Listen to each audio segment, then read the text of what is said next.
ਵਾਹਿਗੁਰੂ ਸਾਹਿਬ JIO. ਜੋ ਆਵਹਿ ਸੇ ਜਾਹੇ phone, ਆਏ ਗਏ ਪਛੁਤਾਹੇ। 184 ਮੇਦਨੀ, ਘਟੈ ਨ ਵਧੈ ਉਤਾਹੇ। ਸੇ ਜਨ ਉਬਰੇ ਜਿਨ ਹਰ ਭਾਇਆ, ਤੰਦਾ ਮੁਆ ਵਿਗੂਤੀ ਮਾਇਆ।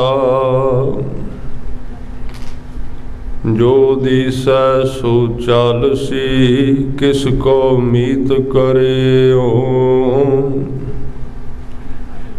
ਜਿਉ ਸਮਪਉ ਆਪਣਾ, ਤਨ ਮਨ ਆਗੈ ਦੇਉ।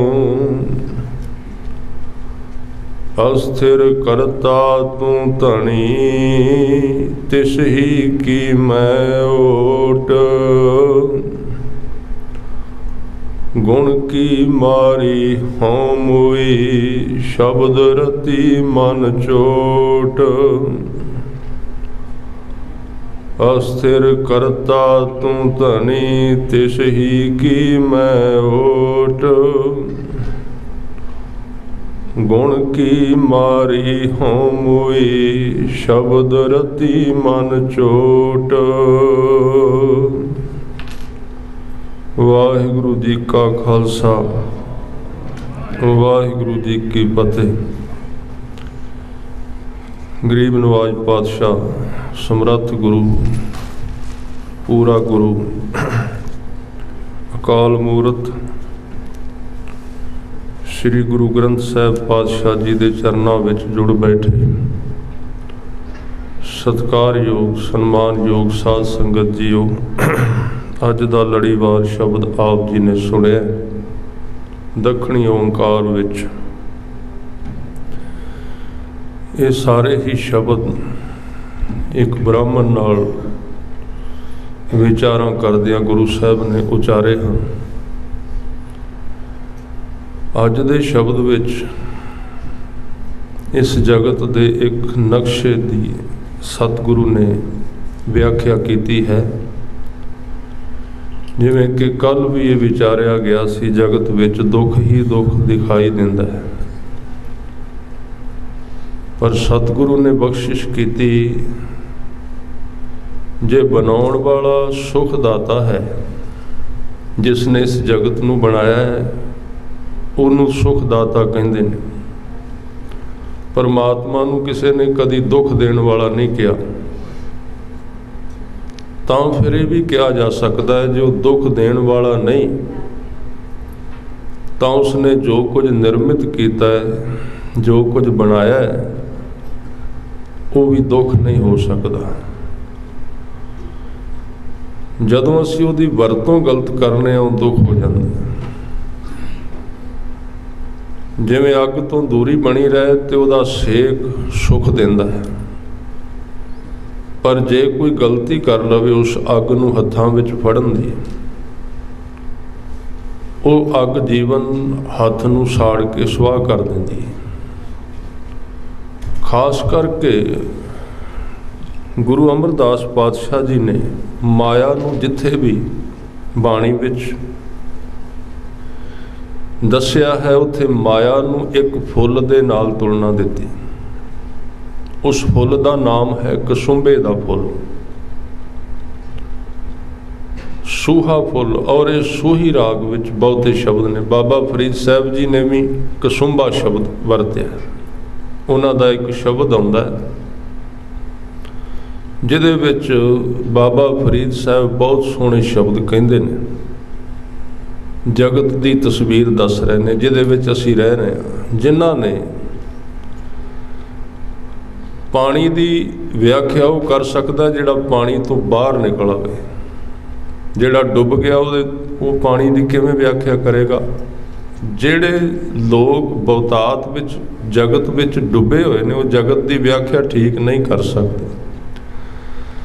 ਜਿਹੜੇ ਸੰਸਾਰ ਸਮੁੰਦਰ ਤੋਂ ਪਾਰ ਨਿਕਲ ਗਏ ਉਹਨਾਂ ਦੀ ਸਟੇਟਮੈਂਟ ਇਸ ਜਗਤ ਬਾਰੇ, ਇਸ ਦੁਨੀਆ ਬਾਰੇ ਬਿਲਕੁਲ ਸਹੀ ਹੁੰਦੀ ਹੈ। ਬਾਬਾ ਫਰੀਦ ਸਾਹਿਬ ਜੀ ਇਸ ਦੁਨੀਆ ਤੋਂ ਉੱਚੇ ਉੱਠ ਗਏ ਤੇ ਬਾਹਰੋਂ ਕਿਸੇ ਚੀਜ਼ ਨੂੰ ਵੇਖੀ ਉਹਦੀ ਖਬਰ ਬਿਲਕੁਲ ਠੀਕ ਦਿੱਤੀ ਜਾ ਸਕਦੀ ਹੈ। ਜਿਵੇਂ ਕਿਸੇ ਅਖਬਾਰ ਨੂੰ ਪੜ੍ਹਨਾ ਹੋਵੇ, ਲੇਖ ਪੜ੍ਹਨਾ ਹੋਵੇ, ਕਿਸੇ ਅਖਬਾਰ ਵਿੱਚ ਖਬਰ ਪੜ੍ਹਨੀ ਹੋਵੇ ਤੇ ਅੱਖਾਂ ਤੋਂ ਉਸ ਅਖਬਾਰ ਦੀ ਦੂਰੀ ਚਾਹੀਦੀ ਹੈ। ਜੇ ਉਸ ਅਖਬਾਰ ਨੂੰ ਅੱਖਾਂ ਨਾਲ ਚਿਪਕਾ ਲਈਏ ਕੁਝ ਨਹੀਂ ਨਜ਼ਰ ਆਉਂਦਾ, ਥੋੜ੍ਹੀ ਜਿਹੀ ਦੂਰੀ ਤੋਂ ਦਿਸੇਗਾ, ਫਿਰ ਆਦਮੀ ਪੜ੍ਹ ਸਕੇਗਾ ਇਸ ਅਖਬਾਰ ਵਿੱਚ ਕੀ ਲਿਖਿਆ ਹੋਇਆ। ਇਸੇ ਤਰ੍ਹਾਂ ਮਾਇਆ ਕੀ ਹੈ, ਸੰਸਾਰ ਕੀ ਹੈ, ਪਰਿਵਾਰ ਕੀ ਹੈ, ਧੰਦਾ ਕੀ ਹੈ, ਆਪਾਂ ਤੇ ਉਹਦੇ ਨਾਲ ਚਿਪਕ ਗਏ, ਬਿਲਕੁਲ ਨਾਲ ਚੰਬੜ ਗਏ ਦੇ। ਸਾਨੂੰ ਕੀ ਵਿਆਖਿਆ ਹੁੰਦੀ ਇਹਦੀ? ਦਿਸਦਾ ਹੀ ਕੁਝ ਨਹੀਂ। ਅਖਬਾਰ ਅੱਖਾਂ ਨਾਲ ਲਾਓ, ਕੁਝ ਨਹੀਂ ਦਿਸੇ। ਥੋੜ੍ਹੀ ਜਿਹੀ ਦੂਰੀ ਚਾਹੀਦੀ, ਗੈਪ ਚਾਹੀਦਾ ਹੈ। ਜਿਹੜੇ ਲੋਕ ਥੋੜ੍ਹੇ ਜਿਹੇ ਜਗਤ ਤੋਂ ਉੱਠੇ, ਪਾਸੇ ਹੋਏ, ਚੰਬੜੇ ਹੋਏ ਆ, ਆਪਾਂ ਸਾਰੇ ਚੰਬੜ ਨਹੀਂ ਦੋਗੇ। ਜੇ ਗੁਰੂ ਗ੍ਰੰਥ ਸਾਹਿਬ ਜੀ ਦੀ ਬਾਣੀ ਦਾ ਸੰਪੂਰਨ ਭਾਵ ਕੁਝ ਲੈਣ ਦਾ ਯਤਨ ਕੀਤਾ ਜਾਏ, ਗੁਰੂ ਗ੍ਰੰਥ ਸਾਹਿਬ ਜੀ ਨੂੰ ਸਵਾਲ ਕੀਤਾ ਜਾਏ ਮਹਾਰਾਜ ਦੁੱਖ ਕਿਉਂ ਹੈ, ਤੇ ਉਹਦਾ ਇੱਕੋ ਹੀ ਜਵਾਬ ਮਿਲੇਗਾ, ਤੁਸੀਂ ਜਗਤ ਨਾਲ ਚੰਬੜ ਗਏ ਹੋ, ਇਹ ਹੀ ਦੁੱਖ ਹੈ, ਹੋਰ ਕੋਈ ਵੀ ਦੁੱਖ ਨਹੀਂ। ਥੋੜ੍ਹੀ ਜਿਹੀ ਦੂਰੀ ਤੇ ਰਹੋ। ਅਖਬਾਰ ਤਾਂ ਪੜ੍ਹੀ ਜਾਏਗੀ, ਅੱਖਾਂ ਤੋਂ ਥੋੜ੍ਹੀ ਜਿਹੀ ਦੂਰ ਕਰਾਂਗੇ ਤੇ ਤਾਂ ਦਿਸੇਗਾ ਕੁਝ। ਜਗਤ ਕਿਵੇਂ ਦਾ, ਭਗਤਾਂ ਨੇ ਇਹਦੀ ਸਹੀ ਵਿਆਖਿਆ ਕੀਤੀ। ਸੰਸਾਰੀਆਂ ਤੋਂ ਸੰਸਾਰ ਦੀ ਵਿਆਖਿਆ, ਜਗਤ ਨੇ ਜਿੰਨੀ ਵਿਆਖਿਆ ਕੀਤੀ ਸਾਰੀ ਗਲਤ ਹੈ, ਕਿਉਂਕਿ ਜਿਹੜਾ ਵਿੱਚ ਡੁੱਬਾ ਉਹ ਦੱਸੇਗਾ ਕੀ। ਜਿਹੜਾ ਨਦੀ ਦੇ ਕਿਨਾਰੇ ਤੇ ਸੈਰ ਕਰਦਾ ਹੈ ਉਹ ਨਦੀ ਦਾ ਆਨੰਦ ਵੀ ਲੈ ਸਕਦਾ ਹੈ ਤੇ ਉਹਦੀ ਵਿਆਖਿਆ ਵੀ ਠੀਕ ਕਰ ਸਕਦਾ। ਨਹਿਰ ਦੇ ਨਾਲ ਨਾਲ ਤੁਰਿਆ ਜਾਂਦਾ ਕਿਨਾਰੇ ਤੇ, ਲੋੜ ਪੈਂਦੀ ਵਿੱਚੋਂ ਪਾਣੀ ਦਾ ਘੁੱਟ ਪੀ ਲੈਂਦਾ, ਗਰਮੀ ਲੱਗਦੀ ਇਸ਼ਨਾਨ ਕਰ ਲੈਂਦਾ ਹੈ। ਜਦੋਂ ਉਸ ਨਹਿਰ ਬਾਰੇ ਲਿਖੇਗਾ ਬਿਲਕੁਲ ਠੀਕ ਲਿਖੇਗਾ, ਪਰ ਜਿਹੜਾ ਡੁੱਬ ਵਿੱਚ ਗਿਆ ਉਸ ਨਦੀ ਦੇ, ਉਹਨੇ ਇੱਕ ਸਵਾ ਵਿਆਖਿਆ ਕਰਨੀ, ਕੀ ਕਰੇਗਾ ਉਹ? ਸੰਸਾਰੀ ਦਾ ਅਰਥ ਹੈ ਜੋ ਇਸ ਭਵ ਸਾਗਰ ਸੰਸਾਰ ਵਿੱਚ ਡੁੱਬ ਗਿਆ, ਇਸ ਲਈ ਉਹਦੀਆਂ ਸਾਰੀਆਂ ਵਿਆਖਿਆਵਾਂ ਸੰਸਾਰ ਬਾਰੇ ਗਲਤ ਨੇ, ਠੀਕ ਨਹੀਂ ਹਨ। ਭਗਤਾਂ ਨੇ ਸੰਸਾਰ ਦੀ ਵਿਆਖਿਆ ਬਿਲਕੁਲ ਠੀਕ ਕੀਤੀ ਹੈ। ਬਾਬਾ ਫਰੀਦ ਸਾਹਿਬ ਕਹਿੰਦੇ ਨੇ, ਬੇੜਾ ਬੰਧ ਨਾ ਸਕੇ ਉਹ ਬੰਧਨ ਕੀ ਬੇੜਾ। ਉਹ ਕਹਿੰਦੇ ਨੇ ਇਸ ਜਗਤ ਦੀ ਸਭ ਤੋਂ ਪਹਿਲੀ ਗਲਤੀ ਇੱਕੋ ਹੈ, ਇਹ ਸਾਰੀਆਂ ਚੀਜ਼ਾਂ ਦੀ ਸੰਭਾਲ ਕਰਦਾ ਹੈ, ਸਮੇਂ ਦੀ ਸੰਭਾਲ ਨਹੀਂ ਕਰਦਾ। ਬਸ ਸਾਰੀਆਂ ਚੀਜ਼ਾਂ ਸਾਂਭ ਕੇ ਰੱਖਦਾ, ਕੱਪੜਾ ਖਰਾਬ ਨਾ ਹੋ ਜਾਏ, ਮਕਾਨ ਖਰਾਬ ਨਾ ਹੋ ਜਾਏ, ਦਵਾਈ ਖਰਾਬ ਨਾ ਹੋ ਜਾਏ, ਲਾਈਟ ਨਾ ਖਰਾਬ ਹੋ ਜਾਏ। ਸਾਰੀਆਂ ਚੀਜ਼ਾਂ ਨੂੰ ਟਾਈਮ ਦੇ ਉੱਤੇ ਸਪੇਅਰ ਕਰਾਉਂਦਾ ਹੈ, ਠੀਕ ਕਰਾਉਂਦਾ ਹੈ, ਸਰਵਿਸ ਕਰਾਉਂਦਾ ਸਾਰੀਆਂ ਚੀਜ਼ਾਂ ਦੀ।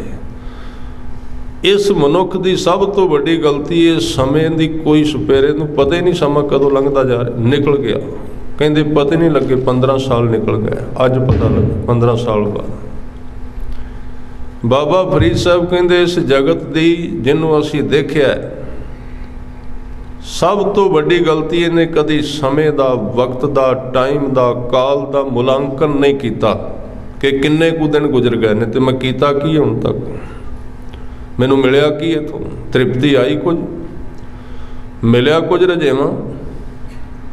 ਔਰ ਇਹ ਵੀ ਸਾਡੇ ਸਾਹਮਣੇ ਸਾਡੇ ਨਤੀਜੇ ਆਉਂਦੇ ਨੇ, ਜਿਹੜੇ ਕੰਮ ਅਸੀਂ ਹੁਣ ਤੱਕ ਕੀਤੇ ਨੇ ਉਹਨਾਂ ਨੇ ਸਾਨੂੰ ਰਜਾਇਆ ਨਹੀਂ, ਸਗੋਂ ਹੋਰ ਭੁੱਖਾ ਕਰ ਦਿੱਤਾ, ਸੁੱਖ ਨਹੀਂ ਦਿੱਤਾ, ਹੋਰ ਦੁੱਖ ਦੇ ਦਿੱਤਾ। ਕਹਿੰਦੇ ਨੇ ਜਿਸ ਵਪਾਰ ਵਿੱਚ ਬੰਦੇ ਨੂੰ 1 ਸਾਲ ਘਾਟਾ ਪਵੇ, 2 ਪਵੇ, 4 ਪਵੇ ਤੇ ਬਹੁਤਾ ਢੀਠ ਆਦਮੀ ਹੋਵੇ 10 ਸਾਲ ਬਾਅਦ ਤੇ ਛੱਡ ਹੀ ਦਿੰਦਾ ਹੈ ਵੀ ਇਹਦੇ ਵਿੱਚੋਂ ਨਿਕਲਦਾ ਹੀ ਕੱਖ ਨਹੀਂ। ਝੂਠ ਦੀ ਦੁਕਾਨ ਚਲਾਉਂਦਿਆਂ ਦੀ ਸਾਰੀ ਉਮਰ ਸਾਡੀ ਲੰਘ ਗਈ, ਮਿਲਿਆ ਕੱਖ ਵੀ ਨਹੀਂ, ਪਰ ਢੀਠ ਇੰਨੇ ਆ ਛੱਡਣ ਨੂੰ ਤਿਆਰ ਹੈ ਹੀ ਨਹੀਂ। ਅਸੀਂ ਉਹਨੂੰ ਛੱਡਾਂਗੇ ਨਹੀਂ। ਸਾਨੂੰ ਪਤਾ ਹੈ ਝੂਠ ਵਿੱਚੋਂ, ਫਰੇਬ ਵਿੱਚੋਂ, ਗੁਰੂ ਤੋਂ ਦੂਰ ਜਾ ਕੇ, ਸੱਚ ਤੋਂ ਦੂਰ ਜਾ ਕੇ ਅਸੀਂ ਜੀਵਨ ਵਿੱਚੋਂ ਖਟਿਆ ਕੱਖ ਵੀ ਨਹੀਂ, ਮਿਲਿਆ ਕੁਝ ਵੀ ਨਹੀਂ ਸਾਨੂੰ। ਇੱਕ ਸੱਜਣ ਨੇ ਬਹੁਤ ਪਿਆਰੀ ਘਟਨਾ ਕਿ ਉਹ ਕਹਿੰਦੇ ਸੱਚ ਦੇ ਮਾਰਗ ਤੇ ਤੁਰਨਾ ਚਾਹੀਦਾ, ਦੂਜਾ ਕਹਿ ਰਿਹਾ ਸੀ ਕੰਮ ਨਹੀਂ ਚੱਲਦਾ ਝੂਠ ਤੋਂ ਬਿਨਾਂ। ਪ੍ਰੇਮ ਤੋਂ ਬਿਨਾਂ। ਉਹ ਫਿਰ ਕਹਿ ਰਿਹਾ ਸੀ ਗੁਰੂ ਦੇ ਮਾਰਗ ਤੇ ਚੱਲਣਾ ਚਾਹੀਦਾ। ਉਹਨੇ ਕਿਹਾ ਕੰਮ ਨਹੀਂ ਚੱਲਦਾ। ਉਹਨੇ ਪੁੱਛਿਆ ਤੂੰ 40 ਸਾਲ ਝੂਠ ਬੋਲ ਕੇ ਵੇਖਿਆ, ਸੁੱਖ ਮਿਲਿਆ? ਕਹਿੰਦਾ ਨਹੀਂ, ਸੁੱਖ ਤੇ ਨਹੀਂ ਮਿਲਿਆ। ਫਿਰ ਤੂੰ 1 ਮਹੀਨਾ ਸੱਚ ਬੋਲ ਕੇ ਵੇਖ ਲੈ, ਜਿੱਥੇ 40 ਸਾਲ ਖਰਾਬ ਹੋ ਗਏ ਨੇ 1 ਮਹੀਨਾ ਹੋਰ ਖਰਾਬ ਕਰ ਲੈ, ਕਰਕੇ ਵੇਖ 1 ਮਹੀਨਾ। ਜੋ ਕੁਝ ਸਤਿਗੁਰੂ ਗੁਰੂ ਗ੍ਰੰਥ ਸਾਹਿਬ ਪਾਤਸ਼ਾਹ ਨੇ ਦੱਸਿਆ 1 ਮਹੀਨਾ ਕਰਕੇ ਵੇਖੋ। ਆਪਾਂ ਕਰਦੇ ਨਹੀਂ ਪੂਰਾ, ਜਿਹੜਾ ਕਹਿੰਦੇ ਆ ਨਾ ਕਰਨਿਆ ਹੁੰਦਾ ਨਹੀਂ। ਉਹ ਗੁਰੂ ਨੂੰ ਪਤਾ ਹੈ ਜਾਂ ਸਾਨੂੰ ਪਤਾ, ਆਪਾਂ ਉੱਦਾਂ ਕਰ ਨਹੀਂ ਰਹੇ। ਨਹੀਂ ਤੇ ਮਜਾਲ ਕੀ ਹੈ, 24 ਘੰਟਿਆਂ ਬਾਅਦ ਵਾਪਰੇ ਨਾ ਕੁਝ, ਕਿਉਂ ਨਾ ਹੋਵੇਗਾ? ਹੋਵੇਗਾ ਜ਼ਰੂਰ, ਪਰ ਅਸੀਂ ਉਸ ਤਰ੍ਹਾਂ ਨਹੀਂ ਕਰ ਸਕੇ ਜਿਵੇਂ ਸਤਿਗੁਰੂ ਨੇ ਸਾਨੂੰ ਕਿਹਾ ਹੈ। ਜਾਂ ਉਹਦੇ ਵਾਸਤੇ ਅਜੇ ਸਾਡੇ ਕੋਲ ਹਿੰਮਤ ਆਈਏ ਨਹੀਂ, ਉਹਦੇ ਵਾਸਤੇ ਬੜੀ ਮਿਹਨਤ ਦੀ ਲੋੜ ਹੈ। ਕੋਈ ਛੋਟਾ ਕੰਮ ਹੈ, ਧਰਮ ਦੇ ਫੈਸਲੇ ਲੈ ਲੈਣੇ ਜ਼ਿੰਦਗੀ ਦੇ, ਛੋਟਾ ਕਾਰਜ ਨਹੀਂ ਹੈ। ਇਹ ਮਰਜੀਵੜਿਆਂ ਦਾ ਰਸਤਾ ਹੈ, ਮਨ ਦਾ ਕਤਲ ਹੈ, ਬੁਰਾਈਆਂ ਨੂੰ ਕੱਟਣਾ ਪੈਂਦਾ ਹੈ, ਆਪਣਾ ਜੀਵਨ ਸੌਂਪਣਾ ਪੈਂਦਾ ਹੈ। ਤਾਂ ਫਰੀਦ ਸਾਹਿਬ ਨੇ ਇਸ ਜਗਤ ਦੀ ਜਦੋਂ ਵਿਆਖਿਆ ਕੀਤੀ, ਕਹਿੰਦੇ ਸਭ ਤੋਂ ਵੱਡੀ ਗਲਤੀ ਹੈ ਸਮੇਂ ਦੀ ਸੰਭਾਲ ਇਹਦੇ ਕੋਲ ਬਿਲਕੁਲ ਨਹੀਂ। ਬੇੜਾ ਬੰਧ ਨਾ ਸਕਿਓ ਬੰਧਨ ਕੀ ਬੇਲਾ। ਤੇ ਗੁਰੂ ਗ੍ਰੰਥ ਸਾਹਿਬ ਜੀ, ਗੁਰੂ ਰਾਮਦਾਸ ਜੀ ਕਹਿੰਦੇ ਨੇ ਉਸ ਸਮੇਂ ਦੀ ਤੂੰ ਵਰਤੋਂ ਕਰ ਜਿਹਦੇ ਨਾਲ ਤੂੰ ਸਾਰਾ ਦਿਨ ਇਸ ਸੰਸਾਰ ਸਮੁੰਦਰ ਵਿੱਚ ਡੁੱਬਣ ਤੋਂ ਬਚ ਜਾਏਗਾ। ਸਾਰਾ ਦਿਨ ਤੂੰ ਮੌਤ ਦੀ ਗੱਲ ਛੱਡ, ਉਹ ਬੜੀ ਦੂਰ ਹੈ। ਤੂੰ ਸਾਲ ਦੀ ਗੱਲ ਛੱਡ, ਤੂੰ ਮਹੀਨਿਆਂ ਦੀ ਗੱਲ ਛੱਡ, ਤੂੰ 1 ਦਿਨ ਦੀ ਗੱਲ ਕਰ। ਜੇ ਤੂੰ ਕੰਮ ਕਰਨਾ ਜ਼ਿੰਦਗੀ ਤੇ, ਮਹੀਨੇ ਛੱਡ ਦੇ, ਸਾਲ ਛੱਡ ਦੇ, ਉਮਰ ਛੱਡ ਦੇ, ਮੌਤ ਜਨਮ ਸਭ ਤਿਆਗ ਦੇ। 1 ਦਿਨ ਦੀ ਗੱਲ ਕਰ, 1 ਦਿਨ ਤੋਂ ਸ਼ੁਰੂ ਕਰ। ਹਜ਼ੂਰ ਕਹਿੰਦੇ ਤੈਨੂੰ ਮੈਂ ਇੱਕ ਸਮਾਂ ਦੱਸਣਾ, ਉਦੋਂ ਬੇੜਾ ਬਣਾ ਲਈ ਤੇ ਇੰਨੀ ਗਰੰਟੀ ਦੇਣਾ 12 ਘੰਟੇ ਤੂੰ ਡੁੱਬੇਗਾ ਨਹੀਂ ਦੁਨੀਆ ਵਿੱਚ। ਮਹਾਰਾਜ ਉਹ ਕਿਹੜਾ ਸਮਾਂ? ਤੇ ਸਤਿਗੁਰੂ ਨੇ ਬਚਨ ਕੀਤੇ, ਕਹਿਣ ਲੱਗੇ ਅੰਮ੍ਰਿਤ ਵੇਲੇ ਵੱਤੇ ਕਾ ਬੀਜਿਆ, ਭਗਤ ਖਾਏ ਖਰਚ ਰਹੇ ਨਿਖੁੱਟੈ ਨਾਹੀ। ਇਹ ਬਾਣੀ ਦੇ ਬਚਨ ਨੇ। ਤੂੰ ਲੰਮੀ ਗੱਲ ਛੱਡ, ਤੂੰ 1 ਦਿਨ ਦੀ ਗੱਲ ਕਰ। ਤੂੰ ਸੂਰਜ ਉੱਗਣ ਤੋਂ 2-2.5 ਘੰਟੇ ਪਹਿਲਾਂ ਜਿੰਨਾ ਕਰ ਸਕਣਾ ਰੱਬ ਨੂੰ ਚੇਤੇ ਕਰ। ਤੂੰ ਇਹਨਾਂ 2 ਘੰਟਿਆਂ ਨੂੰ ਸੰਭਾਲ ਲੈ ਤੇ ਇਹਦੇ ਵਿੱਚ ਇੱਕ ਬੇੜੀ ਬਣ ਜਾਏਗੀ ਜਿਹੜੀ 12 ਘੰਟੇ ਅਗਲੇ ਦਿਨ ਤੈਨੂੰ ਬਾਜ਼ਾਰ ਵਿੱਚ ਡੁੱਬਣ ਨਹੀਂ ਦੇਵੇਗੀ, ਉੱਚਾ ਕਰਕੇ ਰੱਖੇਗੀ। ਇਹਨਾਂ 2 ਘੰਟਿਆਂ ਵਿੱਚ ਹੀ ਬਣਦੀ ਹੈ। ਜੇ ਕੋਈ ਮਨੁੱਖ ਇਸ ਅੰਮ੍ਰਿਤ ਵੇਲੇ ਵਿੱਚ 2 ਘੰਟੇ ਜੁੜਨ ਦਾ ਅਭਿਆਸ ਕਰ ਲਵੇ, ਸਾਰਾ ਦਿਨ ਉਹ ਧੰਦੇ ਵਿੱਚ, ਧੰਦਾ ਤੇ ਕਰਨਾ ਹੀ ਹੈ। ਜਿਹਦਾ ਸਰੀਰ ਹੈ ਉਹਨੇ ਬਾਜ਼ਾਰ ਵਿੱਚ ਵੀ ਜਾਣਾ, ਉਹਨੇ ਕੰਮ ਵੀ ਕਰਨਾ ਹੈ, ਉਹਨੇ ਦੁਨੀਆ ਵਿੱਚ ਵਿਚਰਨਾ ਪੈਣਾ। ਪਰ ਸਿਆਣਿਆਂ ਦਾ ਇੱਕ ਤਜਰਬਾ, ਜਿਹੜਾ ਮਨੁੱਖ ਸੂਰਜ ਦੇ ਉੱਗਣ ਤੋਂ 2-2.5 ਘੰਟੇ ਪਹਿਲਾਂ ਕੋਈ ਵੀ ਅਭਿਆਸ ਕਰ ਲੈਂਦਾ, ਬਾਣੀ ਦਾ ਸਿਮਰਨ ਕਰ ਲੈਂਦਾ, ਬਾਣੀ ਪੜ੍ਹ ਲੈਂਦਾ, ਨਿਤਨੇਮ ਲਗਾਤਾਰ ਕਰੇ, ਤਾਂ ਦਿਨੇ ਜਦੋਂ ਕੰਮ ਕਰੇਗਾ ਉਹਦੀ ਜ਼ਿੰਦਗੀ ਵਿੱਚ ਇੱਕ ਘਟਨਾ ਵਾਪਰੇਗੀ। ਉਹ ਘਟਨਾ ਇਹ ਵਾਪਰੇਗੀ ਵੀ ਹੱਥ ਕੰਮ ਕਰਦੇ ਰਹਿਣਗੇ, ਅੰਦਰ ਇੱਕ ਤਾਰ ਵੱਜਦੀ ਰਹੇਗੀ ਉਹਦੇ, ਬਾਹਰ ਸਰੀਰ ਚਲੀ ਜਾਏਗਾ ਸੰਸਾਰ ਵਿੱਚ। ਉਹਦੀ ਜ਼ਿੰਦਗੀ ਦੇ 2 ਪਾਰਟਸ, 2 ਹਿੱਸੇ ਹੋ ਜਾਣਗੇ, 2 ਹਿੱਸੇ ਬਣਨਗੇ ਉਹਦੀ ਜ਼ਿੰਦਗੀ ਦੇ। ਸਾਫ਼ ਲਿਖਿਆ ਗੁਰੂ ਗ੍ਰੰਥ ਸਾਹਿਬ ਜੀ ਦੇ ਵਿੱਚ, ਜਿਵੇਂ ਮਨਮੁਖ ਦੀ ਜ਼ਿੰਦਗੀ ਦੇ 2 ਹਿੱਸੇ ਨੇ, ਇਸ ਤਰ੍ਹਾਂ ਗੁਰਮੁਖ ਦੀ ਜ਼ਿੰਦਗੀ ਦੇ ਵੀ 2 ਹਿੱਸੇ ਨੇ। ਮਨਮੁਖ ਦੀ ਜ਼ਿੰਦਗੀ ਦੇ ਹਿੱਸੇ 2 ਇਹ ਹਨ, ਮਨਮੁਖ ਦੇ ਮਨ ਵਿੱਚ ਹੋਰ ਹੁੰਦਾ ਤੇ ਮੂੰਹ ਤੋਂ ਹੋਰ ਬੋਲਦਾ, ਅੰਦਰ ਝੂਠ ਬਾਹਰ ਸੱਚ, ਅੰਦਰ ਝੂਠ ਰੱਖਦਾ ਬਾਹਰੋਂ ਸੱਚ ਬੋਲਦਾ। ਬਾਬਾ ਫਰੀਦ ਸਾਹਿਬ ਕਹਿੰਦੇ ਜਿਨ ਮਨ ਹੋਰ ਮੁਖ ਹੋਰ ਸੇ ਕਾਂਡੇ ਕੱਚਿਆ। ਤੇ ਮੈਂ ਇੱਥੇ ਬੇਨਤੀ ਕਰਦਿਆਂ, ਗੁਰੂ ਸਾਹਿਬ ਨੇ ਦੂਜੇ ਪਾਸੇ ਉਹਨਾਂ ਵਾਸਤੇ ਵੀ ਕਿਹਾ ਹੈ ਵੀ ਉਹਨਾਂ ਦੇ ਵੀ ਕਦੀ ਕਦੀ ਮਨ ਵਿੱਚ ਹੋਰ ਹੁੰਦਾ ਹੈ ਤੇ ਮੂੰਹ ਵਿੱਚ ਹੋਰ ਹੁੰਦਾ, ਜਿਹੜੇ ਜੁੜੇ ਹੋਏ ਨੇ। ਦੋਵਾਂ ਦੀ ਸਟੇਟਮੈਂਟ ਜੋੜ ਦਿੱਤੀ ਹੈ। थोड़ा जिहा आप जी ने, क्योंकि ये विचार आप जी नूं लगणगे भी आउट जा रहे हैं विचारधारा, वो तो अंदरों बाहरों एक होंदे ने, किसी थां ते एक ने, पर जदों जगत विच आउंदे ना उन्हां दी जिहड़ा नाम करदा की है, जिहड़ा आप जी जपदे हो ना, इहदा सिट्टा की सिमरन दा, बाणी पढ़न दा, सिमरन करन दा, गुरु दी गल सुनन दा सिट्टा नतीजा की है? नाम साडी जिंदगी दे दो भाग कर देगा, साडे मन के दो हिस्से कर देगा। विज्ञान भी मानता है दो मन ने मनुख दे, एक अचेतन मन है, एक सुचेत मन है, दोवें ने मन के दो हिस्से ने। अचेतन मन चीज़ां नूं दबा के रखदा अंदर, जो साडा असली स्वरूप है उन्हें दबिया होया अंदर पकड़ के रखता, बाहर प्रगट नहीं होण दिंदा। अंदर भावें खुशी ना भी होवे, किसी नूं मिलना है, बाहरों हस के विखाउंदा है, वो सुचेत मन बाहर, अचेतन मन अंदर है। विज्ञान उहदी बहुत खोज कर रहा है, क्योंकि सारे दा सारा दुख अचेतन मन विच छुपिया है मनुख दे, ते शब्द सीधी चोट अचेतन मन ते करदा है। नाम जिहड़ा ना, तुसीं इस शब्द दे विच अखीर ते आपां अर्थ भी करांगे, शब्द एक चोट मारदा उस थां नूं, जिवें किसी दे शरीर दे विच रसौली होवे ना, रसौली ਉਹਦਾ ऑपरेशन करना है तो डॉक्टर ਉਹਨੂੰ ਪਹਿਲਾਂ चैक करके ਵਹਿੰਦਾ, एक्सरे ਰਾਹੀਂ भी कित्थे करके ਕਿਹੜੀਆਂ ਨਾੜੀਆਂ ਦੇ ਵਿੱਚ, ਫਿਰ ਲੇਜ਼ਰ ਨਾਲ ਸਿੱਧੀ ਚੋਟ ਮਾਰਦਾ, ਉਹਦੇ ਉੱਤੇ ਸਿੱਧਾ ਉਹਦੇ ਤੇ ਅਟੈਕ ਕਰਦਾ, ਉਹਨੂੰ ਭੰਨਦਾ ਉਸ ਥਾਂ ਨੂੰ ਜਿੱਥੇ ਰੋਗ ਹੈ। ਨਾਮ ਕੀ ਕਰਦਾ? ਸਾਡੇ ਅਚੇਤਨ ਮਨ ਤੇ ਸਾਰੇ ਦੁੱਖ ਸਾਡੇ ਅਚੇਤਨ ਮਨ ਵਿੱਚ ਲੁਕੇ ਹੋਏ ਨੇ, ਜਿੰਨਾ ਚਿਰ ਉਹ ਫੋਲਿਆ ਨਹੀਂ ਜਾਂਦਾ ਦੁੱਖ ਨਿਕਲਣਗੇ ਨਹੀਂ ਬਾਹਰ। 100 ਉਪਰਾਲੇ ਕਰ ਲਈਏ, ਦੁੱਖ ਸਾਰਾ ਹੈ ਹੀ ਉਹਦੇ ਵਿੱਚ ਛੁਪਿਆ ਹੋਇਆ। ਉਹਦੇ ਅੰਦਰ ਚੀਜ਼ਾਂ ਪੁਰਾਣੀਆਂ ਜਕੜੀਆਂ ਹੋਈਆਂ ਨੇ ਸਾਡੇ ਵਿੱਚ, ਉਹਨਾਂ ਨੂੰ ਅਸੀਂ ਛੱਡਣ ਵਾਸਤੇ ਤਿਆਰ ਨਹੀਂ। ਔਰ ਮੈਂ ਵੀ ਇੱਥੇ ਬੇਨਤੀ ਕਰਦਾ, ਜਿੰਨਾ ਚਿਰ ਮਨੁੱਖ ਰਾਜੀ ਨਹੀਂ ਹੁੰਦਾ ਉਹ ਖਾਲੀ ਨਹੀਂ ਹੁੰਦਾ ਚੇਤਨ ਮਨ। ਅਸੀਂ ਜਿੰਨਾ ਚਿਰ ਸਹਿਮਤ ਨਾ ਹੋਏ ਅੰਦਰਲੇ ਡੂੰਘੇ ਥਾਂ ਨੂੰ ਸਾਫ਼ ਕਰਨ। ਗੁਰੂ ਗ੍ਰੰਥ ਸਾਹਿਬ ਜੀ ਦੀ ਬਾਣੀ ਵਿੱਚ ਉਸ ਮਨ ਦਾ ਨਾਮ ਆਇਆ। ਪ੍ਰਭਾਤੀ ਰਾਗ ਵਿੱਚ ਗੁਰੂ ਨਾਨਕ ਦੇਵ ਜੀ ਦੇ ਸ਼ਬਦ ਪੜ੍ਹਿਆ ਪਤਾ ਲੱਗਦਾ ਕਿ ਜਿਉਂ-ਜਿਉਂ ਗੁਰੂ ਕੇ ਸਿੱਖ ਗੁਰਮੁਖ ਪਿਆਰੇ ਭਗਤ ਜਨ ਨਾਮ ਨਾਲ ਸਾਂਝ ਪਾਉਣ ਲੱਗ ਪੈਂਦੇ ਨੇ, ਨਾਮ ਸ਼ਬਦ ਦਾ ਅਭਿਆਸ ਉਹਨਾਂ ਦੇ ਗਹਿਰੇ ਤਲ ਤੇ ਉਤਰਦਾ ਜਾਂਦਾ ਹੈ, ਚੋਟ ਮਾਰਦਾ ਜਾਂਦਾ ਹੈ, ਜੀਵਨ ਦੇ ਡੂੰਘੇ ਥਾਂ ਤੇ ਚੋਟ ਮਾਰਦਾ। ਇਸੇ ਨੂੰ ਕਬੀਰ ਸਾਹਿਬ ਨੇ ਕਿਹਾ, ਚੋਟ ਸਹਾਰਾ ਸ਼ਬਦ ਕੀ ਤਾਸ ਗੁਰੂ ਮੈਂ ਦਾਸ। ਜਦੋਂ ਅੰਦਰਲੇ ਪਾਸੇ ਨਾਮ ਚੋਟ ਮਾਰਦਾ ਨਾ, ਉੱਥੇ ਫਿਰ ਸੂਰਮੇ ਅੱਗੇ ਖਲੋਂਦੇ ਨੇ, ਕਿਉਂਕਿ ਉਹ ਆਦਤਾਂ ਨੂੰ ਤੋੜਦਾ ਭੰਨਦਾ। ਤੇ ਗੁਰੂ ਨਾਨਕ ਸਾਹਿਬ ਕਹਿੰਦੇ, ਜਿਨ੍ਹਾਂ ਦਾ ਅਚੇਤਨ ਮਨ ਨਾਮ ਨਾਲ ਭਰਿਆ ਗਿਆ ਨਾ, ਉਹਨਾਂ ਦਾ ਜੀਵਨ ਸਫਲ ਹੋ ਗਿਆ। ਰੱਤਾ ਸਚ ਨਾਮ ਤਲਹੀਲ ਸੋ ਗੁਰ ਪਰਮਲ ਕਹੀਐ। ਤਲਹੀਲ ਦਾ ਮਤਲਬ ਤਲ ਦਾ ਮਤਲਬ ਤਲਾ, ਹੀਲ ਦਾ ਮਤਲਬ ਹਿਰਦਾ, ਸਾਡੇ ਹਿਰਦੇ ਦਾ ਥੱਲੇ ਵਾਲਾ ਹਿੱਸਾ ਜਿਹਦੇ ਵਿੱਚ ਸਾਡਾ ਅਸਲੀ ਜੀਵਨ ਛੁਪਿਆ ਹੋਇਆ, ਤੇ ਅਸੀਂ ਬਾਹਰੋਂ ਸਿਰਫ ਵਿਖਾਉਣਾ ਹੁੰਦਾ ਹੈ, ਲਿੰਬ ਪੋਚ ਕਰਕੇ ਜਗਤ ਨੂੰ ਆਪਣਾ ਚਿਹਰਾ ਮੋਹਰਾ ਦਿਖਾਉਂਦੇ ਹਾਂ।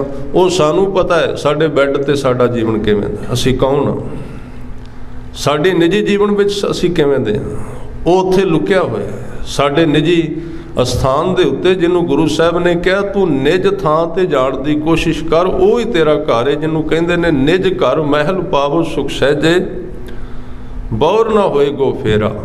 ਉਸ ਨਿੱਜ ਘਰ ਨੂੰ ਤਲਹੀਲ ਅਚੇਤਨ ਮਨ ਕਿਹਾ ਸਤਿਗੁਰੂ ਨੇ। ਹੁਣ ਇੱਥੇ ਧਿਆਨ ਦੇਣਾ, ਥੋੜ੍ਹੀ ਜਿਹੀ ਵਿਚਾਰ 2-4 ਮਿੰਟ ਹੋਰ ਇਸ ਤਰ੍ਹਾਂ ਦੀ ਸਾਂਝੀ ਕਰਦੇ ਹਾਂ। ਸਾਡਾ ਜਿਹੜਾ ਸੁਚੇਤ ਮਨ ਹੈ ਇਹ ਬਾਹਰ ਜੁੜਿਆ ਹੋਇਆ ਹੈ, ਸਾਡਾ ਅਚੇਤਨ ਮਨ ਜਿਹੜਾ ਉਹ ਆਤਮਾ ਨਾਲ ਜੁੜਿਆ ਹੋਇਆ, ਉਹਦੇ ਕਨੈਕਸ਼ਨ ਥੱਲੇ ਨੇ ਗਹਿਰੇ। ਇੱਕੋ ਹੀ ਰਸਤਾ ਉਹਦੇ ਘਰ ਵੱਲ ਜਾਣ ਦਾ, ਅਚੇਤਨ ਮਨ ਨੂੰ ਪਾਰ ਕਰ ਜਾਣਾ, ਉਸ ਤੋਂ ਬਿਨਾਂ ਹੋਰ ਕੋਈ ਰਾਹ ਨਹੀਂ। ਅਜੇ ਤੇ ਆਪਾਂ ਸੁਚੇਤ ਮਨ ਤੱਕ ਵੀ ਨਹੀਂ ਗਏ, ਅਜੇ ਤੇ ਬਾਰ-ਬਾਰ ਰਸਨਾ ਤੇ ਫਿਰਨੇ ਆ। ਜਿਉਂ-ਜਿਉਂ ਮਨੁੱਖ ਸੁਚੇਤ ਮਨ ਵਿੱਚ ਜਾਏਗਾ, ਜੇ ਉਹਨੂੰ ਪਾਰ ਕਰ ਗਿਆ ਤਾਂ, ਪਹਿਲਾਂ ਤੇ ਉਹਨੂੰ ਪਾਰ ਕਰਨਾ ਬੜਾ ਕਠਿਨ ਹੈ, ਉਹ ਰਾਹ ਵਿੱਚ ਅੜ ਕੇ ਖਲੋ ਜਾਂਦਾ। ਸਾਡੀਆਂ ਬਾਹਰਲੀਆਂ ਆਦਤਾਂ, ਸਮਾਜ ਦੀਆਂ ਚੀਜ਼ਾਂ, ਜਦੋਂ ਉਹਨੂੰ ਕੋਈ ਪਾਰ ਕਰਦਾ ਫਿਰ ਉਹ ਅਚੇਤਨ ਮਨ ਵਿੱਚ ਉਤਰ ਜਾਂਦਾ। ਉੱਥੇ ਫਿਰ ਪੁਰਾਣੇ ਜਨਮਾਂ ਦੇ ਬੀਜ ਪਏ ਹੋਏ ਨੇ। ਕਈ ਵਾਰੀ ਕਈ ਗੁਰਮੁਖ ਕਹਿੰਦੇ ਵੀ ਸਾਲ ਕੁ ਤਾਂ ਬਹੁਤ ਵਧੀਆ ਲੰਘਿਆ, ਅੰਮ੍ਰਿਤ ਛਕਿਆ ਸੀ, ਸਾਲ ਕੁ ਤੇ ਬੜਾ ਆਨੰਦ ਆਇਆ, ਹੁਣ ਪਤਾ ਨਹੀਂ ਕਿ ਹੋਇਆ, ਕਹਿੰਦੇ ਸੁੱਕ ਗਿਆ ਸਾਰਾ ਕੁਝ।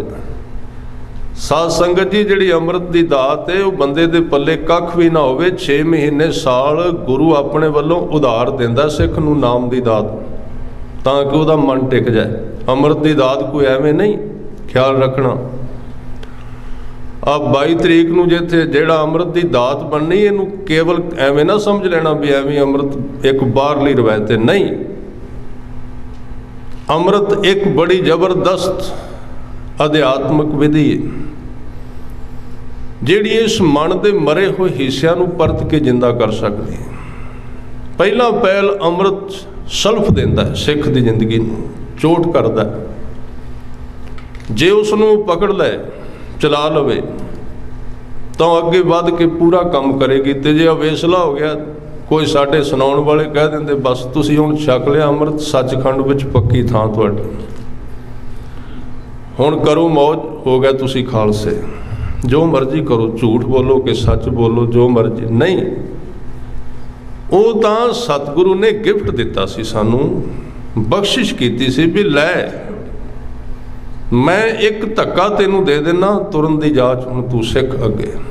पर असीं सौ जाने ਉਹਦੇ तो बाद थोड़े समय बाद जदों अभ्यास चेतन मन में जाता उत्थे रुकावट आएगी जरूर, क्योंकि उन्हें पुराना भुलना सारा। ਉਹਦੇ ਵਿੱਚ कई बारी रस, कई बारी बेरसी, कई बारी शरधा, कई बारी बेशरधा, बड़ा कुछ निकलेगा। क्योंकि सतगुरु कहते जन्म जन्म की इस मन को मल लागी, काला हुआ स्याहो, बड़ा पुराना है। जे पूरे गुरु को आओगे तो टाइम लगेगा, तो इस तरह ही होगा। नहीं तो हुण तो बथेरी मुक्ति सस्ती मिलती, तुसीं वेखो इंटरनेट पर बड़े बैठे हुए ने मुक्ति देने वाले। 2-4 मिनटां विच कहंदे सुपने विच आए, सुपना आया, मुक्ति दे के चले गए बाबे, मुक्त हो गए। किते कबीर साहब कोल जांदे फिर देंदे मुक्ति किवें मिलदी है। उन्हां कोल छुरी सी एक, जे कोई आउंदा सी ते छुरी रगड़न लग पैंदे सन पत्थर ते। पुछण वाला कहंदा सी ये की, वो कहंदे मुक्ति बाद विच होवेगी, पहला तेरा गला कटांगा, मुक्ति बाद विच। वो सी मुक्ति। हुण तां धर्म रेडीमेड बनिया बनाया, बटन दबाओ इंटरनेट ते, मुक्ति लवो, जो मर्जी करो, सब कुछ सामने पिया। की लोड़ है करन दी, ना गुरुद्वारे जाण दी, ना कोई कमाई करन दी, ना अपने आप नूं बदलण दी, सीधी सावी मुक्ति। जिस दा जिक्र 10वें पातशाह ने कीता, वो कहंदे ने एक समा ऐसा होवेगा, घर घर होए बहेंगे रामा, कोई ना सरेगा किसे ते कम। बड़े रब बन के बहणगे पर काम किसी तो भी नहीं सरना, क्योंकि मार्ग इस तरह का है ही नहीं है। इस करके मैं जिहड़ा विशा लै रहा सी, चेतन मन ते अचेतन दो हिस्से ने जिंदगी दे। वो मनुख इस जगत विच सफल हो जाता जिहड़ा गुरु के चरणों के नाल जुड़ के गुरु के शब्द के अभ्यास द्वारा अपने अचेतन मन नूं शुद्ध करन विच सफल हो जाता है। ਉਹਦੀ ਜ਼ਿੰਦਗੀ ਦੇ ਫਿਰ दो हिस्से हो जाते हैं, एक कनैक्शन अंदर अचेतन मन का कनैक्शन परमात्मा नाल, ते सुचेतन मन का संबंध संसार दे नाल। उसनूं गुरु अर्जन देव पातशाह जी ने कहा कि बाहर सूत सगल स्यों मौला, अलिप्त रहो जैसे जल में कौला। सारा शब्द की व्याख्या करता है कि साडे मन के दो धुरे ने, एक धुरा परमात्मा वाले आत्मा वाल, एक धुरा संसार वाले। पूरा मनुख तो वही है ना जिहड़ा संसारी भी है तो जिहड़ा धर्मी भी है, जिहदे कोल मेरी भी है, जिहदे कोल पीरी भी है।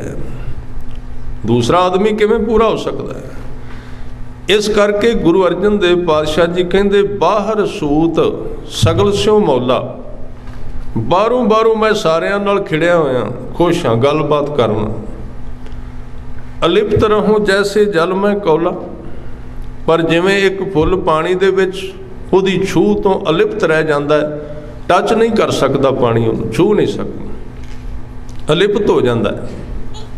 अंदरों मैं बिल्कुल संसार तो वखरा ते बाहरों संसार नाल जुड़िया दिसदा। ये दो हिस्से हो गए जिंदगी दे। इहदे तो अगे कहंदे सतगुरु गुरु अर्जन देव पातशाह जी बार सूत सगल स्यो मौला, अलिप्त रहूं जैसे जल में कौला। मुख की बात सगल स्यो करता, जी संग प्रभ अपना धरता।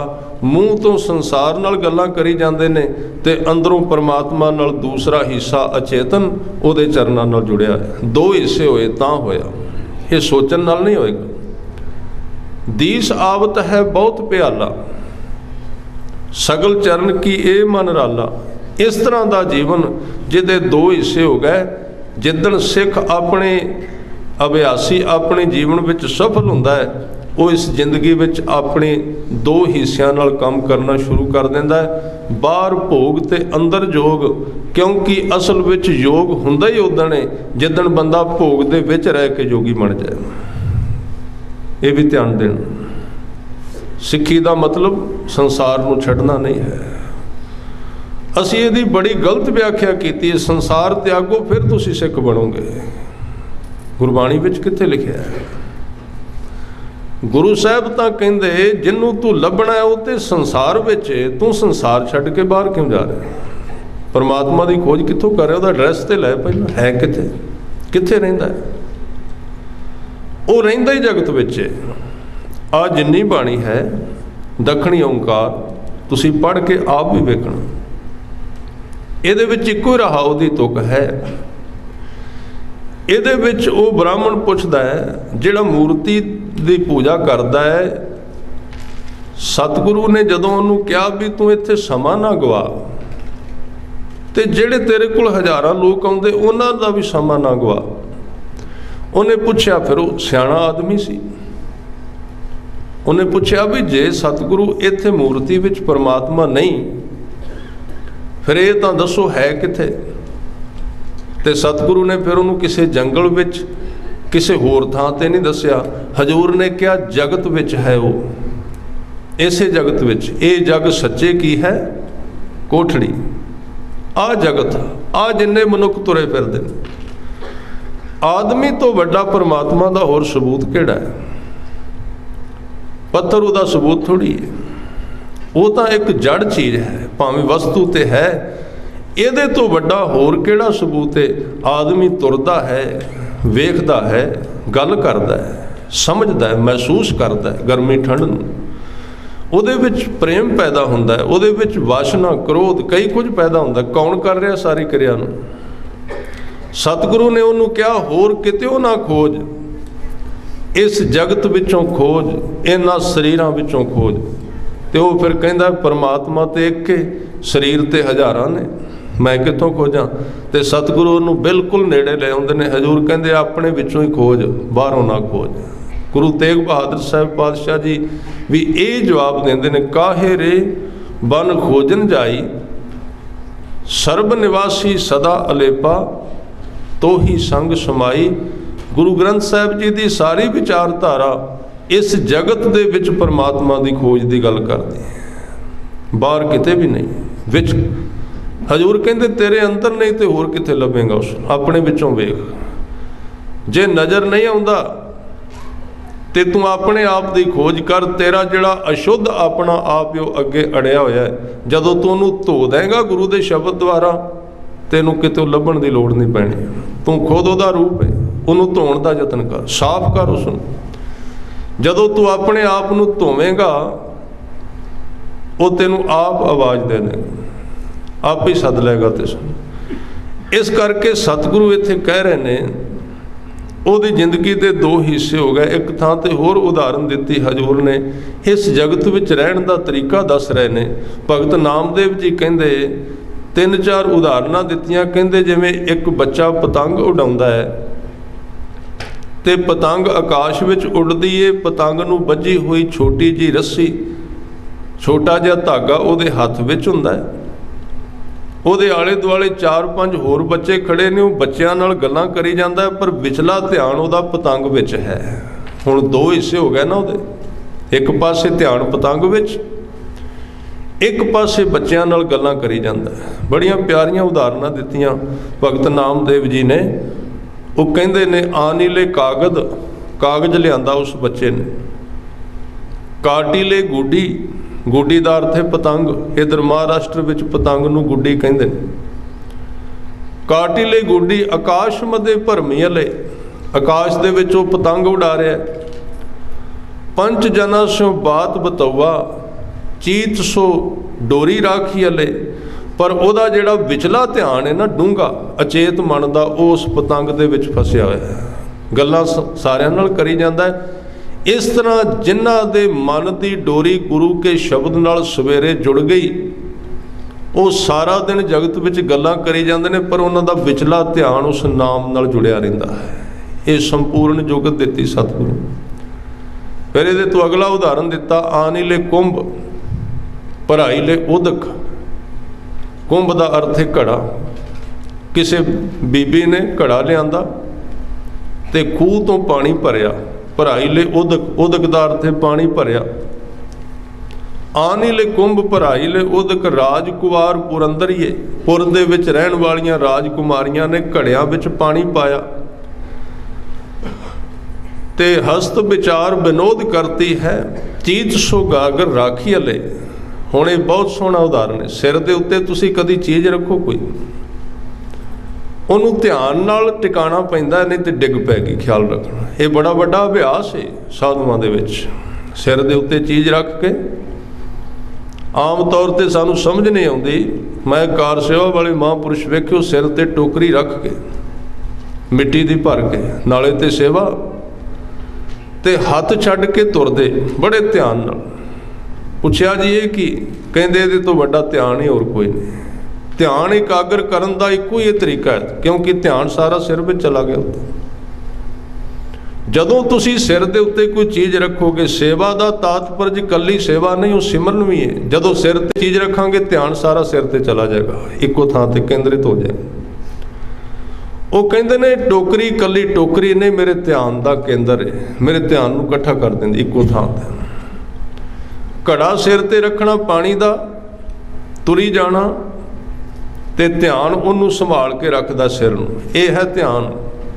ਆਪਾਂ ਜਿਹੜਾ ਗੁਰੂ ਕੀ ਹਜ਼ੂਰੀ ਵਿੱਚ ਬਹਿੰਦੇ ਹਾਂ, ਖਿਆਲ ਰੱਖਣਾ, ਸ਼ਬਦ ਤੇ ਉਚਾਰਨ ਕਰਨਾ ਇੱਕ ਬੜੀ ਚੰਗੀ ਗੱਲ ਹੈ, ਪਰ ਧਿਆਨ ਦਿਓ ਉਸ ਚੀਜ਼ ਨੂੰ ਪਕੜੀਏ ਜਿਹਦੇ ਨਾਲ ਸ਼ਬਦ ਨੂੰ ਜਪਿਆ ਜਾਂਦਾ। ਉਹ ਕਿਹੜੀ ਹੈ? ਪਹਿਲਾਂ ਉਹਨੂੰ ਜਾਣਨਾ ਚਾਹੀਦਾ। ਸਾਡੇ ਅੰਦਰ ਉਹ ਕਿਹੜੀ ਵਸਤੂ ਹੈ ਜਿਹਨੇ ਸ਼ਬਦ ਦੇ ਨਾਲ ਜੁੜਨਾ ਹੈ?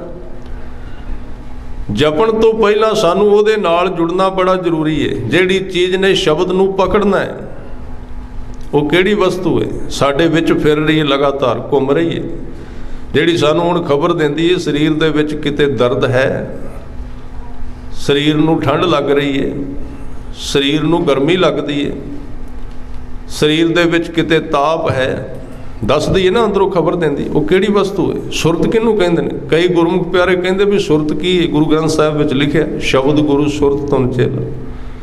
ਸੁਰਤ ਉਹ ਹੀ ਹੈ ਜਿਹੜੀ ਸਾਨੂੰ ਰੋਜ਼ ਦੱਸ ਦਿੰਦੀ ਕਿ ਹੁਣ ਤੈਨੂੰ ਭੁੱਖ ਲੱਗ ਗਈ। ਉਹਦੀ ਕੋਈ ਤਸਵੀਰ ਨਹੀਂ। ਉਹ ਦੱਸ ਦਿੰਦੀ ਹੁਣ ਤੈਨੂੰ ਪਿਆਸ ਲੱਗ ਗਈ। ਉਹ ਖਬਰ ਦਿੰਦੀ ਤੈਨੂੰ ਨੀਂਦ ਆ ਗਈ। ਹੁਣ ਉਹ ਵਿੱਚੋਂ ਵਿੱਚੋਂ ਦੱਸੀ ਜਾਂਦੀ ਵੀ ਕੱਲ ਨੂੰ ਕਿਹੜਾ ਕੰਮ ਕਰਨਾ ਹੈ, ਕਿਹੜੇ ਬੰਦੇ ਨੂੰ ਮਿਲਣਾ ਹੈ, ਕੀ ਕੰਮ ਹੈ। ਉਹਨੂੰ ਕਹਿੰਦੇ ਸੁਰਤ। ਜਿਹਨੇ ਉਹਨੂੰ ਪਕੜਿਆ, ਸ਼ਬਦ ਨੂੰ, ਉਹੀ ਪਕੜੇਗਾ। ਦੂਸਰੇ ਦੇ ਵੱਸ ਵਿੱਚ ਸ਼ਬਦ ਨਹੀਂ ਆ ਸਕਦਾ, ਉਹਦੇ ਹੱਥਾਂ ਵਿੱਚ ਨਹੀਂ ਆ ਸਕਦਾ। ਉਹਨੂੰ ਗੁਰੂ ਸਾਹਿਬ ਨੇ ਸੁਰਤ ਕਿਹਾ। ਇਸ ਕਰਕੇ ਨਾਮਦੇਵ ਜੀ ਕਹਿੰਦੇ ਕਿ ਜਿਵੇਂ ਘੜੇ ਵਿੱਚ ਉਹਨਾਂ ਨੇ ਧਿਆਨ ਰੱਖਿਆ, ਇਸ ਤਰ੍ਹਾਂ ਜਿਨ੍ਹਾਂ ਦਾ ਮਨ ਨਾਮ ਵਿੱਚ ਟਿਕ ਗਿਆ, ਉਹ ਜਗਤ ਦੇ ਵਿੱਚ ਰਹਿੰਦੇ ਹੋਏ ਵੀ ਉਹਦੇ ਨਾਲ ਜੁੜੇ ਰਹਿੰਦੇ। ਫਿਰ ਤੀਸਰੀ ਉਦਾਹਰਨ ਦਿੱਤੀ, ਕਿਉਂਕਿ ਇਹ ਜਿਹੜਾ ਸਾਰਾ ਸ਼ਬਦ ਹੈ ਨਾ, ਇਹ ਭਗਤ ਨਾਮਦੇਵ ਜੀ ਆਪਣੇ ਪਰਮ ਮਿੱਤਰ ਭਗਤ ਤ੍ਰਿਲੋਚਨ ਜੀ ਦੇ ਨਾਲ ਗੱਲਬਾਤ ਕਰਦਿਆਂ ਉਚਾਰ ਰਹੇ ਨੇ। ਇਸ ਤੋਂ ਅੱਗੇ ਉਹਨਾਂ ਨੇ ਉਦਾਹਰਨ ਦਿੱਤੀ, ਕਹਿੰਦੇ ਮੰਦਰ ਏਕ ਦਵਾਰ 10 ਜਾਂ ਕੇ, ਗਊ ਚਰਾਵਨ ਛਾੜੀ ਹਲੇ, 5 ਕੋਸ਼ ਪਰ ਗਊ ਚਰਾਵਤ, ਚੀਤ ਸੋ ਬਛਰਾ ਰਾਖੀ ਹਲੇ। ਜਿਵੇਂ ਇੱਕ ਗਾਂ ਦਾ ਛੋਟਾ ਜਿਹਾ ਬੱਚਾ ਤੇ ਗਾਂ ਨੂੰ ਚਰਾਉਣ ਵਾਲਾ ਬੜੀ ਦੂਰ ਲੈ ਗਿਆ, ਉੱਥੇ ਘਾਹ ਚੁਗਦੀ ਏ, ਪਰ ਧਿਆਨ ਉਹਦਾ ਆਪਣੇ ਬੱਚੇ ਵਿੱਚ ਵਾਰ-ਵਾਰ। ਘਾਹ ਵੀ ਚੁਗੀ ਜਾਂਦੀ ਏ, ਨਾਲ ਨਾਲ ਧਿਆਨ ਉਧਰ ਰੱਖਦੀ। ਇਹਨੂੰ ਸਤਿਗੁਰੂ ਸਮਝਾ ਰਹੇ ਨੇ। ਫਿਰ ਇੱਕ ਬੜੀ ਪਿਆਰੀ ਉਦਾਹਰਨ ਦਿੱਤੀ ਨਾਮਦੇਵ ਜੀ ਨੇ ਭਗਤ ਤ੍ਰਿਲੋਚਨ ਜੀ ਨੂੰ। ਅਖੀਰਲੀ ਪੰਕਤੀ ਵਿੱਚ ਕਹਿੰਦੇ, ਕਹਿਤ ਨਾਮਦੇਵ ਸੁਣੋ ਤ੍ਰਿਲੋਚਨ, क्योंकि जिन्ना चिर असी भगतां सेती गोष्टे जो कीने सो लाभ, जिन्ना चिर गोष्ठी नहीं ना करते ख्याल रख विकास नहीं हुंदा। गोष्ठी बड़ी जरूरी, विचार बड़ी जरूरी है। इत्थे कहत नामदेव सुनो त्रिलोचन, नामदेव जी कहते हे त्रिलोचन जी सुनो, कहते बालक पालन पौड़ी वाले, बालक दा अर्थ है बच्चा, पालन दा अर्थ है पंघूड़ा। जिवें एक छोटा जिहा बच्चा उहदी माँ पंघूड़े विच पा दिंदी है, कहते अंतर बाहर काज विरोधी, चीत सो बालक राखी वाले। बच्चे नूं पंघूड़े विच पा के उहदी माँ अंदर बाहर सारे घर विच काम करदी फिरदी है, पर वो काम करदी दा ध्यान वो बच्चे विच रहिंदा है। जिहड़े मनुखां ने ये जुगत सिख लई जगत दे विच, उन्हां नूं इत्थे आके पछताउणा नहीं पैंदा। ते जिहड़े बाकी दे लोक ने उन्हां बारे गुरु नानक देव जी कह रहे ने, जो आवें से जाहें फुन आए गए पछुताहें। जिन्हां ने ये कला ना सीखी, अपने चेतन ते अचेतन मन नूं ना जाणिया, वो तां बस आए ते चले गए खाली हथ। ਜਿਹੜਾ कुछ मिलिया सी वो भी इत्थे गवा गए, सवास खाली लंघ गए। जो आवें से जाहे पुन, बेकार विच जीवन लंघ गया। आए गए पछताहे, जदों वापस मुड़े पछतावे दी पंड उन्हां दे कोल सी, होर कुछ भी नहीं मिलिया। हजूर कहंदे लख 84 ही मेदनी, घटै न वधै उताहे। ये जिहड़ी सृष्टि इन्हां 84 लाख इहदियां जूनां मन्नियां गईयां ने, वो आदमी इन्हां तो पार नहीं निकल सकता, इन्हां दे विच फसिया रहिंदा। आ कई विचारक तुहानूं मिलणगे, वो कहणगे कोई जन्म मरण नहीं, कोई 84 लाख नहीं। आ 936 दे उत्ते लिखिया होया है कि 84 लाख ते घटदियां वधदियां नहीं। सतगुरु कहंदे जिहड़े लोग नाम तो हीणे ने, वो इन्हां विच फसे रहिंदे, इन्हां तो पार नहीं जा सकते। से जन उभरे जिन हर पाया। इस 84 लाख इस जगत भवजल विचों कौन उभरे दा अर्थ तरे कौन ने? जिन्हां ने अकाल पुरख वाहिगुरू दा नाम जपिया गुरु दी शरण विच ते वाहिगुरू नूं चंगे लगे भाए हन। हजूर कहंदे धंधा मुआ विगूती माया। इस धंधे दे विच रहिंदियां होइयां भी उन्हां ने धंधे नूं अपने अधीन कर लिया। धंधा मुआ, उन्हां दा धंधा खत्म हो गया, भज दौड़ खत्म हो गई। विगूती माया, विगूती दा अर्थ है खुआर होना। जिहड़ी माया ने सारे जगत नूं खुआर कर दिता है, उन्हां ने उस माया नूं खुआर कर दिता, तोड़ भन दिता। क्योंकि एक पासे जगत विच भी रहे ते जगत तो वखरे हो गए। जो दिसै सो चल सी, किस को मीत करें। उन्होंने इस सच्चे ज्ञान की समझ आ गई कि जिन्ने भी इत्थे दिस रहे ने सारे चलनहार विछड़न वाले ने, इन्हां विचों कोई भी सदैवी मेरे नाल नहीं रह सकता। इस ज्ञान करके उन्हां विच एक नवीं खोज पैदा हुई कि मित्र किस नूं बनाइए जो मेरे नालों विछड़े ना। किस को मीत करें, दोस्ती किदे नाल पाइए। हजूर कहंदे जियो समपो अपना तन मन आगे देओ। ओनू मित्र बनाइए ते सारी अपनी जीवन दी वाग डोर, जिंद तन मन ते धन सारा उसनू दे दईए जो नाल निभण वाला है। वो कौन है? हजूर कहंदे अस्थिर करता एक तू, अस्थिर करता तू धनी, तिस ही की मैं ओट। नाल रहन वाला कौन? जो सदीप पहला भी सी साडे नाल इत्थे आउण तो, जिहड़ा पहला नाल सी बाद विच वो ही आवेगा। आ विच विचाले थोड़े जिहे लोग इकट्ठे हो गए, जिवें नदी पार करन लगिया, जिवें आपां सफ़र करना हुंदा है। ध्यान दिओ, एक देश तो दूजे देश विच जाने आ ते उत्थे फ्लाइट ते जां बस ते किन्ने लोग इकट्ठे हो जाते साडे नाल। उत्थे इकट्ठे हुंदे, सफ़र विच इकट्ठे रहिंदे ते जिथे जाके उतरना फिर आपो अपने राहां ते चले जाते हैं। सतगुरु कहते आ तेरा जिहड़ा परिवार है, जिहड़े तेरे दोस्त मित्र ने, सारे तेरे सिर्फ राह दे मित्र सिर्फ सफ़र कर रहे हैं। जदों टिकाणा आ गया तुसीं आपो अपने राह ते चले जाओ, उत्थे तुहाडा अपना घर ही काम आ सकदा। इस करके कहते अस्थिर करता तू धनी तिस ही कि मैं ओट, इक्को ही संगी साथी है जिहड़ा मेरे नाल रह सकदा।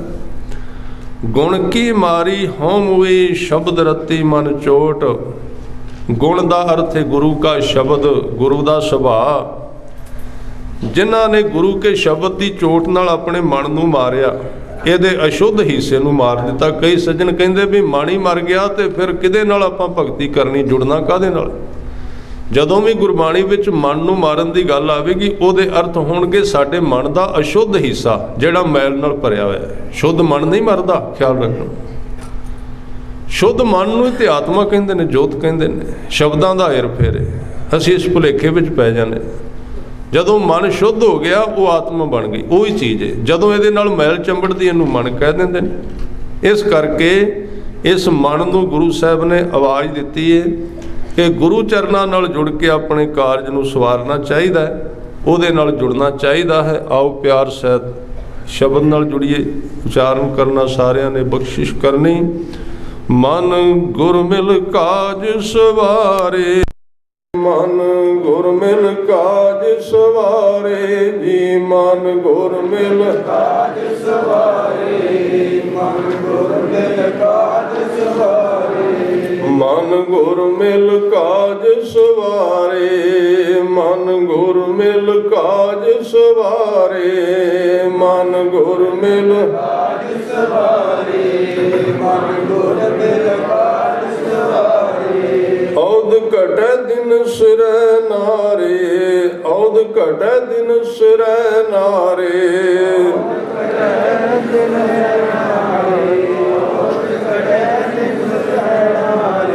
औद घटै दिन सिरै नारे, औद घटै दिन सिरै नारे।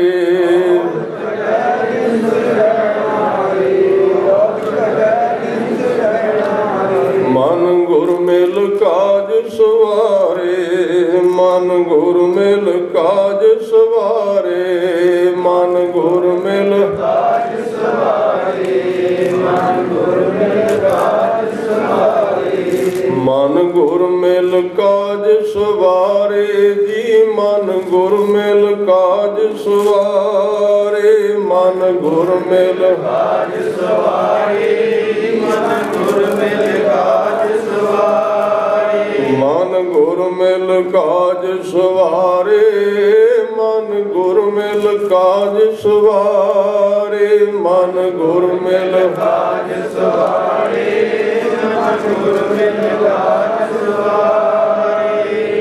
गुरु नाल मिल के जीवन का जिहड़ा मुख कारज है, जिन्हों सतगुरु कहते मुख कारज है जुड़ना, एक नाल सांझ पाउणी। उस कारज विच तां ही आपां सफल हो सकांगे जे गुरु नाल सांझ पावांगे, क्योंकि सतगुरु विचोले हम सांझ पाउंदे जोड़ पाउंदे ने। हजूर किरपा करन। आओ अगला प्रोग्राम जुड़न का समागम सिमरन समागम में जुड़िए। भुलां चुकां दी खिमा। वाहिगुरू जी का खालसा।